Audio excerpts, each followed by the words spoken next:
how efficient and versatile my modern art applications are. Wow, this sucks now. Hello everybody! Today we're going to be taking a look at Mario Paint, releasing on the Super Nintendo in North America on August 1st, 1992. Now the keen-eyed among you might have noticed, this Super Nintendo game box is slightly bigger than usual, and there's a good reason for that. Developed by Nintendo Research and Development 1 and Intelligent Systems, and then published by Nintendo themselves, Mario Paint is another title I ended up getting really early in my collecting career, thanks to my dad. And while it's not necessarily obscure in the Super Nintendo library, it is doomed to be forgotten due to the lack of re-releases and the special peripherals. So, let's see if you can picture what Mario Paint has in store.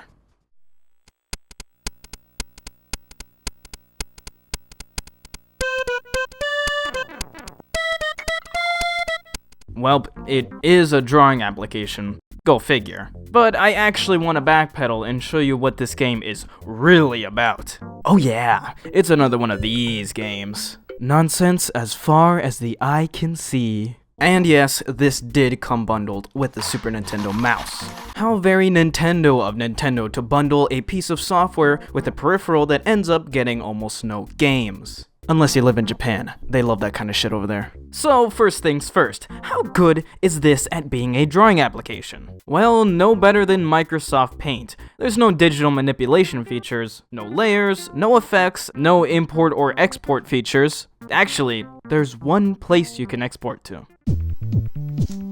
Yeah, and that's the cartridge's storage. Although the back of the box says you can use a VCR, so there's that. But other than that, there's some neat simple things like stamps and fill designs. You can even make custom stamps and use them. Now, it's not all doom and gloom. It has the essentials, like brush thickness, color selection, limited to 16-bit for obvious reasons, erasers, lines and shapes, and of course, an undo dog. Every good application has an undo dog.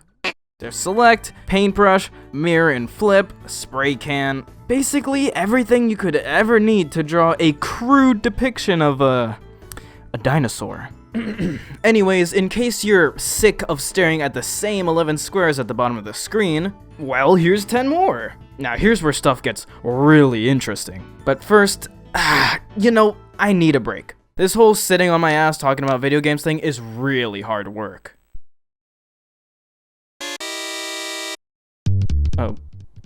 What? Oh God, oh Jesus! Someone help me! I think I smelled what. Okay, well, yeah, this is technically a break from the, action. Putting a nice calming looking espresso mug is kind of misleading. But hey, fly swatter is unironically fun as fuck, and is in fact a good distraction for when you're starting to get bored. I already mentioned the stamp creator, so here it is. It's a cool little pixel art panel where you can make whatever you want on a 16 by 16 grid. But this inaccurate ball mouse is too stable. If only I could make it a bit more unusable. Well, lucky for me, I can speed it up, or slow it down, to make it slightly more annoying. Listen, I'm as nostalgic as the next guy about some annoying to use shit from my childhood. But my philosophy is that you're not truly nostalgic if you don't realize how much more you would have liked their modern day counterparts. Next up, we can technically word process on this thing in both English and Japanese characters in 2 sizes, in lowercase and in capitals, and numbers are included, all in whatever color or pattern you choose. And I wouldn't wish this on my worst enemy, because I'm getting like 1 word per whenever. Well, I'm getting kind of bored of this background music, and while I know some of you are clamoring at even just the mention of music in Mario Paint, first, let's pick our new background song. We've got monkeys and symbols, a pictogram composition, and silenced undo dog. This one always made me upset as a kid because he doesn't deserve to be silenced. Now, this was also something else I mentioned before, but the save and load robot has one other feature. A coloring book. While there's only 4 options, I'll admit they're fun to fill in, purely because the paintbrush is so satisfying to watch slowly fill in the colors. I feel inspired now. Let's make a masterpiece. If only there was a faster way to fill in the screen. Well, luckily there's a change background icon guy. All this does is fill the entire page with whatever color or pattern you choose. And it does this purely just to be faster than the paintbrush. And in case all this other shit is too distracting from the background, we can click the framer icon to black out everything else. Okay, I feel like you guys have been good little viewers. Now we can finally discuss the composer.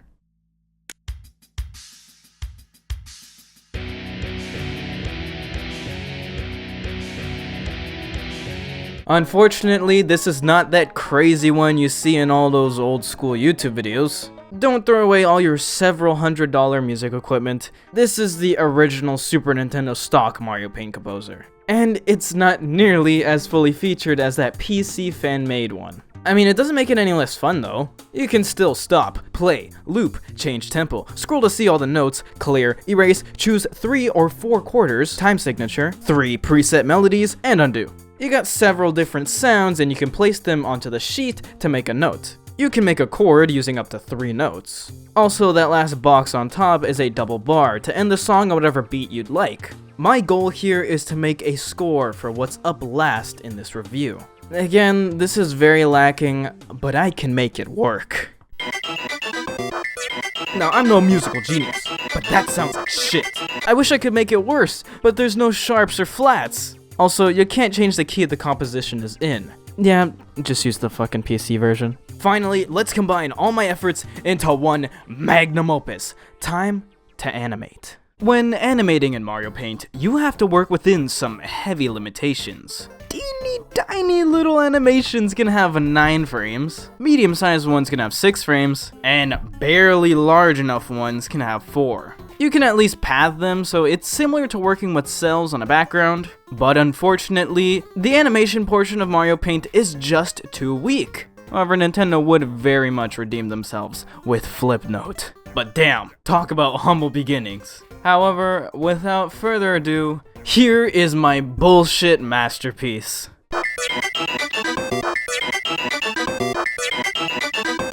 Don't worry, I hate it too. Final verdict. Mario Paint, what's not to love? Well, the fact that it reeks of I'm stuck on the Super Nintendo, therefore you can't do that much. But I digress. Mario Paint splashes onto the canvas with a 7.5 out of 10. Even though it's so limited, limitation breeds creativity. And this game came out relatively early in the Super Nintendo's lifespan, so you can't really blame it for its shortcomings.